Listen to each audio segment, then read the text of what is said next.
दोस्तों, एक नए ब्लॉग के साथ इस चैनल पर आप सभी का स्वागत है। ये यहाँ पर भीमेश्वर महादेव मंदिर है, जो कि पराक्रमी भीम के द्वारा निर्मित भीम सरोवर कहा जाता है। इसके बारे में जानने के लिए हमें इतिहास से कई पीछे महाभारत काल, जो कि पांडव लोग जब जंगल जंगल भटक रहे थे, इस प्रसंग को वन पर्व में उल्लेखित किया गया है।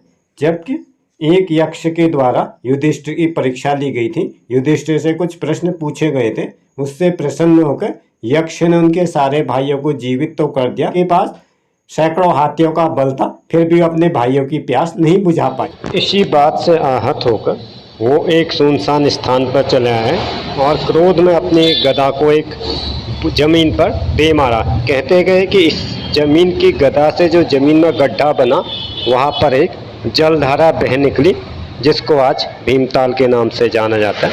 कुछ लोग कहते हैं कि भगवान शंकर ने आशीर्वाद के स्वरूप उन्हें ये झील दी थी, ताकि वो इससे अपने भाइयों की प्यास बुझा सके और उनके मन में कोई आत्मग्लानि ना हो। भगवान शंकर को ही भीम के ईश्वर भीमेश्वर के रूप में जाना जाता है। बाद में इसी सरोवर का नाम भीमताल पड़ा है। जैसे हिमाचल प्रदेश और उत्तराखंड को देवभूमि भी कहा जाता है। सारी बातें माइथोलॉजी पर बेस्ड है। किसी प्रकार के विवाद की स्थिति के लिए चैनल जिम्मेदार नहीं रहेगा। वर्तमान में यहाँ पर एक डैम है।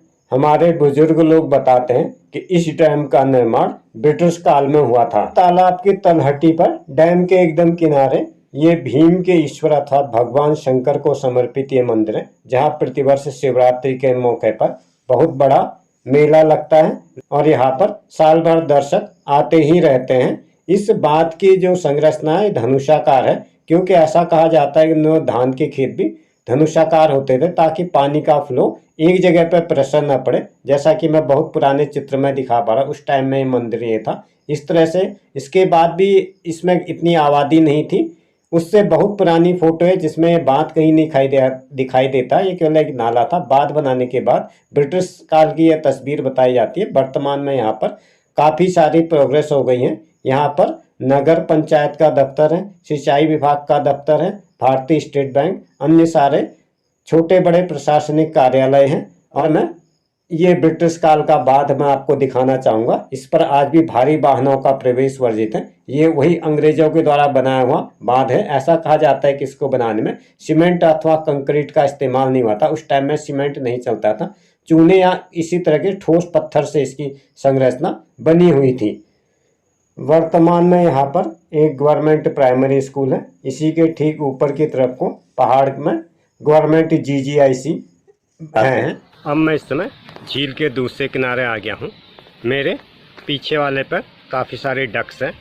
मैं आपको बैक कैमरा ऑन करके दिखाता हूँ कितनी सारी यहाँ पर डक्स हैं।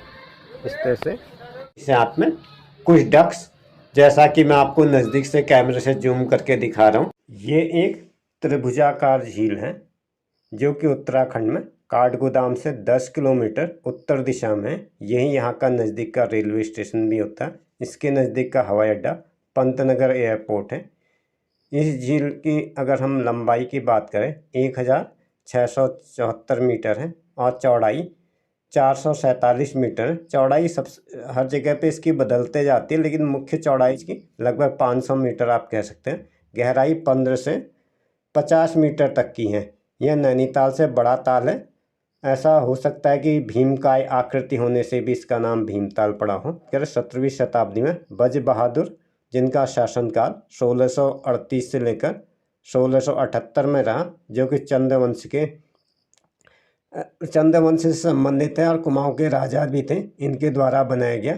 भीमताल से एंग्लो नेपाली युद्ध ये ब्रिटिश गवर्नमेंट के अधीन आया जब उन्होंने नैनीताल को गर्मियों की राजधानी बनाया था।